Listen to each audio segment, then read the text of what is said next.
want to remove an Instagram account from your account list, if you have multiple accounts and you want to remove your Instagram account from your account list, then this video is for you. First of all, you need to open the Instagram and make sure that you log out this existing account. To do that, you need to tap on profile, which is at the bottom right of the screen. Tap on three-line icon, scroll all the way down, and now tap on logout option. If you want to save your login info, tap on save, otherwise just tap on not now.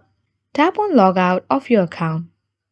So once you log out your existing account, you will be taken to this page where you can see all your Instagram account list. To remove, you need to tap on three dot line at the top right of the screen. Now, you need to select remove profiles from this device.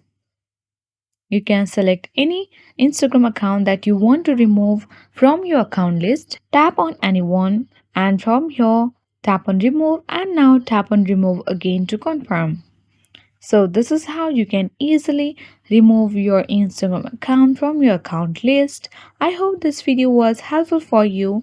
If this was, hit the like button and subscribe to our channel. Thank you for watching.